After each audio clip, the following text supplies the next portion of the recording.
Halo teman-teman semuanya, balik lagi kita akan membahas investasi reksadana terutama di aplikasi Bibit. Sebelum masuk ke video, seperti biasa saya mengucapkan banyak terima kasih kepada teman-teman yang telah menggunakan kode referral Air Cashback sehingga saya mendapatkan 25.000 dan teman-teman mendapatkan 25.000. Oke, sebaiknya kita akan melanjutkan ke video walaupun berat. Tisu mana tisu? Tisu mana tisu? Saya sampai meneteskan air mata karena belakangan ini banyak yang komen maupun DM kenapa semua pada merah. Begitu juga dengan portofolio reksadana saya. Semua menjadi merah. Mari kita lihat sama-sama teman-teman ya. Jadi saya akan bongkar portofolio saya. Sekarang per tanggal adalah 1 April. Bukan April Mop ya teman-teman, tapi tetap portofolio saya nampaknya banyak yang merah. Oke, jadi seperti biasa saya akan memunculkan layar bibitnya di mana? Oke, jadi saya akan memunculkan layar bibit saya di sini. Salah, di sini. Salah, di mana? Di sini. Di sini, di sini. Di sini ya, udah. Oke. Kuatkan hati kita semua, teman-teman, karena posisi saat ini sangat tidak mengenakan ya. Pasar saham belakangan ini 2-3 hari minus dalam. Jadi bagi teman-teman yang seperti saya yang agresif banget, yang reksadana sahamnya banyak banget, pasti sekarang sama-sama meneteskan air mata. Nggak perlu bawang merah, nggak perlu bawang putih, air matanya akan menetes sendiri. Teman-teman. Oke, kita langsung saja buka satu persatu porto saya. Pertama ini obligasi masih plus ya 1,7%. Ini juga saya nggak melakukan seperti biasa, saya nggak melakukan top up ataupun apa top up lagi. Ini dari awal sudah begini dan plusnya 1,7%. Terakhir paling tinggi nggak usah 7 atau 8% ya teman-teman ya. Menurun juga. Saham ini plus 13%. Ini saya nggak salah tahun lalu bulan November atau Desember saya beli sampai sekarang masih plus 13%. Saya tidak melakukan top up atau apapun, saya hanya murni beli sekali saja dan sekarang posisinya masih 13%.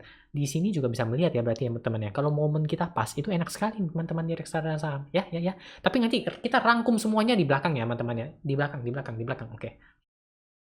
Berikutnya yang lainnya. Nah, ini nih teman-teman yang biasanya suruh saya update kan ya teman-teman ya. Ini kan biasanya disuruh update Jarvis ya. Sekarang Jarvis posisinya minus 4% teman-teman. Sedih banget ya. Mungkin ada yang nonton video-video saya sebelumnya atau video-video saya mana itu masih plus 4%. Sekarang posisinya sudah minus 4%. Sedih teman-teman, sedih. Kita lanjut lagi. Di dana pensiun saya. Dana pensiun, rasanya pasar uang kita nggak usah lihat ya, pasar uang kan tetap plus nih ya teman-teman ya, plus 1%, 0,2%. Pasar uang ya paling aman teman-teman ya di saat-saat seperti ini.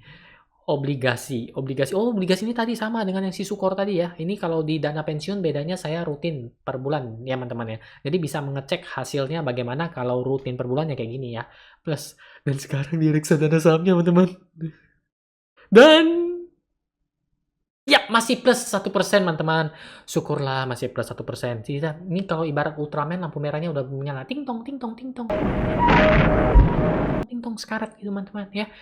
Karena kebetulan besok itu tanggal merah, Jumat Agung, Sabtu, Minggu tutup. Jadi kita lihatnya Seninnya gimana ya. Semoga semuanya sudah membaik jadi naik lagi. Ini sudah ting tong, ting tong, ting tong ya. Teman-teman udah sekarat istilahnya.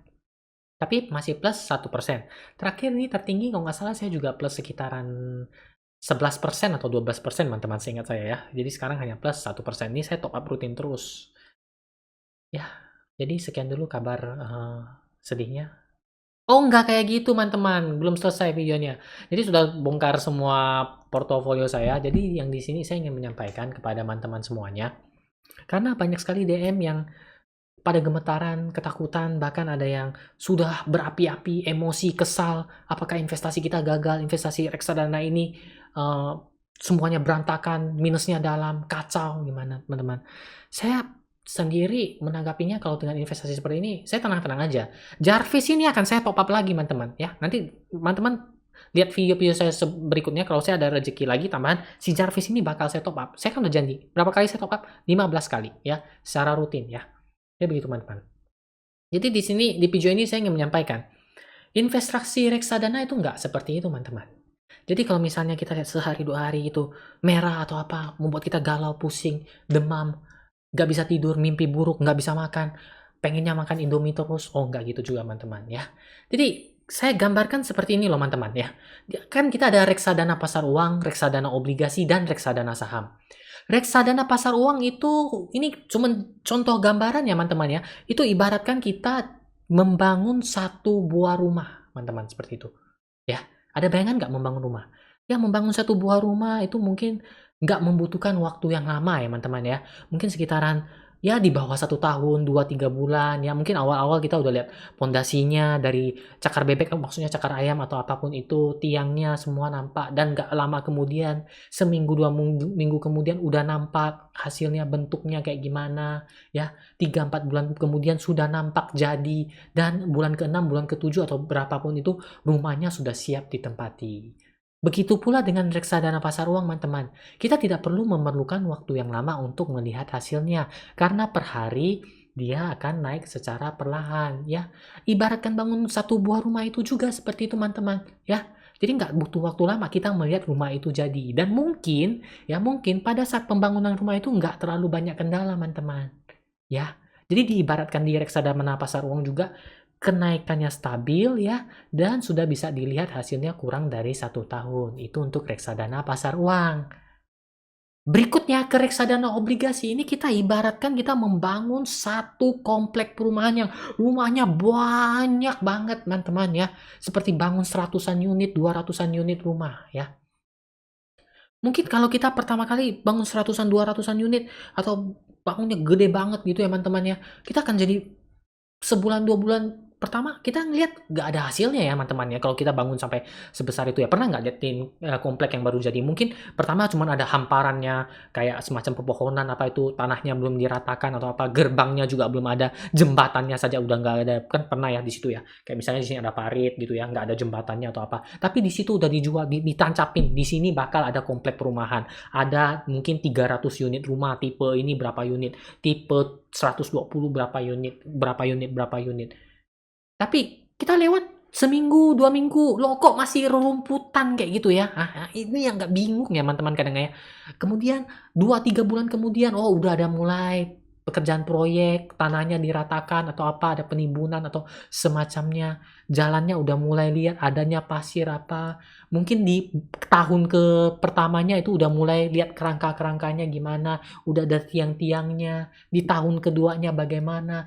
Mungkin di antara pembangunan-pembangunan ini mungkin akan ada banyak sedikit cekcok masalah, seperti contohnya tiba-tiba hujan lebat yang menyebabkan pembangunan ini terhenti ya, ataupun tiba-tiba ada suatu kondisi dan hal, contohnya ada kayak kemarin corona sehingga banyak proyek yang terhenti seperti itu teman-teman. Jadi membutuhkan waktu juga teman-teman untuk pembangunan satu komplek ratusan unit rumah ini teman-teman kan. Kita nggak bisa lihat, oh di tahun 1,5 tahun kemudian kita udah lihat, oh udah mulai ada nih, ada satu rumah yang gambarannya sudah bisa dilihat, tapi masih belum bisa ditempati. Tapi ini targetnya ini 300 unit ya, baru ada 1-2 rumah ya. Mungkin ya teman-teman ya, ceritanya seperti itu. Oke, kita lihat lagi di tahun kedua. Wah, tahun kedua rumah-rumahnya udah pada jadi teman-teman, tapi masih belum ada yang tinggal ya. Mungkin mau serentak dulu jadi semua baru ada yang tinggal atau apa. Di tahun ketiganya, wah gerbangnya, lampunya sudah jadi. Oh, sudah ada gate sistemnya apa segala macam. Sudah ciamik, sudah cantik sekali teman-teman, seperti itu. Sudah kelihatan hasilnya di 3 tahun. Nah, begitu juga dengan reksadana obligasi yang jangka menengah ya. Saya lebih suka kalau untuk obligasi itu dia 3 tahunan ya, di range 3 tahun ke atas ya. Kalau pribadi saya mungkin juga 3 tahun ke bawah, karena saya tipikal profil resikonya cukup tinggi. Jadi saya kurang begitu memperhatikan penurunan-penurunan di jangka waktu dekat. Jadi gambaran pembangunan satu komplek perumahan yang ratusan unit itu juga seperti reksadana obligasi teman-teman. Jadi hasilnya itu kita nggak akan bisa lihat dalam kurun waktu 1 hari, 2 hari, mungkin hari pertama, hari kedua plus ya teman-teman ya. Tapi bulan kedua, bulan ketiga minus ya, meneteskan air mata. Tapi bulan ke-6, bulan ke-7 mungkin plus naik lagi gitu teman-teman. Jadi butuh proses, butuh tahapan hingga kita melihat hasil jadinya. Seperti pembangunan rumah satu komplek hunian gitu teman-teman, 300 unit, 500 unit seperti itu. Nah, di reksadana saham yang kebanyakan 5 tahun ya teman-teman ya, 5 tahun istilahnya 5 tahun baru kelihatan hasilnya. Itu ibaratkan kita membangun smart city teman-teman. Wis gila, keren banget ya istilahnya smart city. Di mana kawasan itu banyak perumahan dilengkapi dengan mall, rumah sakit, sekolah, lengkap satu kawasan itu. Ya pernah dengar ya kayak gitu ya teman-teman ya. Kawasan istilahnya benar-benar dibikin suatu kawasan, ada mallnya lah, sekolahnya lah, rumah sakitnya, semua fasilitas lengkap, dan ada komplek perumahannya di sana juga, ribuan unit teman-teman, seperti itu. Nah, bayangkan dengan semua project sebesar itu mungkin nggak akan nampak hasilnya dalam waktu 1 tahun, mungkin 3 bulan, 4 bulan, ya. Nggak mungkin ya teman-teman ya. Ya itu membutuhkan waktu dan proses ya. Mungkin proyeknya mungkin akan selesai 5 tahun atau 10 tahun mendatang karena ini ada big project ya. Project yang sangat besar teman-teman. Jadi nggak bisa dalam waktu 1 bulan jadi ya. Jadi satu mall ya. Satu mall 15 lantai mungkin atau jadi 1000 unit rumah itu nggak mungkin kan teman-teman ya. Dibutuhkan waktu ya untuk proses pembuatannya, pembangunannya, dan dalam pembangunan itu mungkin banyak masalah dan pertikaian ya seperti ya teman-teman ya. Contohnya seperti tiba-tiba ada pemogokan pekerjanya ya, mungkin mogok ya, naikkan gaji kami atau sebagainya. Ini contoh ya. Ada seperti hal seperti itu, kemudian ada cuaca yang ekstrim yang sehingga pekerjaannya pun tidak bisa diteruskan, ataupun ada bahan-bahan yang salah order atau sebagainya, dan banyak sekali dalam kurun waktu 5 tahun sampai 10 tahun kemudian untuk menjadikan satu smart city ini teman-teman. Untuk kelihatan hasilnya. Setelah 5 tahun, 10 tahun kita lihat, wah cantik banget ya, gila sampai ada taman bermain ya, ada roller coaster segala macam. Itu membutuhkan waktu yang sungguh cukup lama. Begitu juga dengan reksadana saham, teman-teman. Kita nggak bisa menilai reksadana saham. Kita baru invest hari ini, besoknya minus 1%, kita sudah ketakutan. Jalannya masih panjang, teman-teman. Ya, kita nggak bisa menilainya dari 1 hari, 2 hari, sebulan, atau 2 bulan. Seperti yang saya perlihatkan tadi ya, teman-teman ya. Reksadana saham saya awalnya sudah plus sampai 11%, kemudian turun sampai 1%. Apa yang saya lakukan? Saya masih top up rutin. Seperti saya balas komen teman-teman, saya selalu top up rutin tanggal berapa? 25. Kenapa 25? Itu pas saya gajian ya. Itu bukan angka apa-apa, bukan angka keramat apa-apa, tapi memang tanggal 25 pas saya gajian. Jadi saya langsung menginvestkannya ke reksadana. Lihat NAV-nya nggak, Hyung? Lihatnya naik turun nggak? Nggak, saya nggak lihat. Saya langsung tetap top up. Top up sampai kapan, Hyung? Sampai umur saya 55 tahun, teman-teman. Ya. Jangkanya panjang sekali ya, masih kalau saya di sini umurnya sudah 30, masih 25 tahun kemudian saya investnya. Hasilnya itu saya mau lihat di 25 tahun kemudian. Ya. Jadi bukan saat ini. Jadi bagi teman-teman yang baru investasi, di Bibit sendiri saya baru baca. Ini kalau ada kondisi seperti ini, dia menawarkan 2 solusi. Solusi pertama yaitu adalah rebalancing ya. Wah, gawat, keren banget. Ini maksudnya kita pengaturan ulang portofolio kita ya. Bagi teman-teman yang mungkin agak profil resikonya nggak sanggup ya teman-teman, yang terlalu tinggi karena reksadana sahamnya awalnya terlalu tinggi. Mungkin teman-teman juga belum melihat video saya yang pertama kali membeli reksadana, bagusnya beli reksadana apa. Di situ saya ada jelaskan ya. Mungkin bisa diatur ulang profil resikonya. Reksadana pasar uangnya dibanyakin, reksadana obligasinya mulai yang sedang, yang reksadana sahamnya sedikit aja untuk di kondisi seperti itu. Bila teman-teman ya istilahnya masih kurang, profil risikonya tidak sesuai ya. Tapi kalau misalnya sudah sesuai dengan yang ini, poin kedua ini, kita tetap fokus akan tujuan investasinya. Seperti saya ini, saya tetap fokus untuk terus invest. Rutin DCA seperti itu teman-teman. Ya. Jadi jangan takut, jangan cemas, kita gandengan bersama. Kita yakin investasi kita ke depannya semua bakal cuan, bahkan plus ya teman-teman. Dan di reksadana saham saya satu tadi juga ada melihat ya teman-teman ya. Ketika kita membeli di momen-momen yang pas ya, kita memang nggak tahu momen yang pas itu kapan ya. Tapi ketika saya beli reksadana saham Sukor itu, dia sampai sekarang masih plus 13% ya. Meskipun reksadana saham yang sekarang yang baru-baru beli pasti minus. Kenapa bisa demikian? Mungkin waktu itu per bulan itu saya belinya dia agak turun, jadi sekarangnya sudah NAV-nya tuh sudah lebih tinggi daripada NAV pembelian saya waktu itu, teman-teman. Ya, seperti itu. Oke, jadi saya rasa sekian dulu video kali ini. Teman-teman gak usah takut, gak usah cemas, dan gak usah galau. Kita punya 2 solusi. Pertama, bagi teman-teman yang merasa profil resikonya terlalu tinggi, reksadana sahamnya terlalu tinggi, di kondisi seperti ini boleh kita kurangin terlebih dahulu, boleh.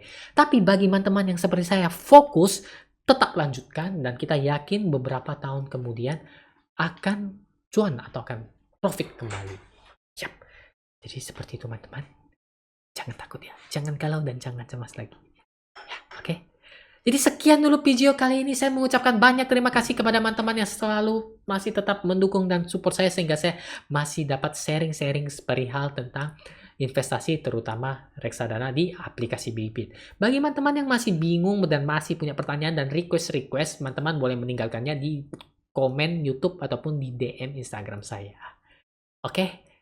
Dan bagi teman-teman yang baru pertama kali menemukan video ini dan ingin menginstalkan aplikasi Bibit, jangan lupa menggunakan kode referral Aircashback sehingga saya mendapatkan 25.000 dan teman-teman juga mendapatkan 25.000. Akhir kata, sampai jumpa di video-video saya berikutnya. Jajangmyeon. Dadah.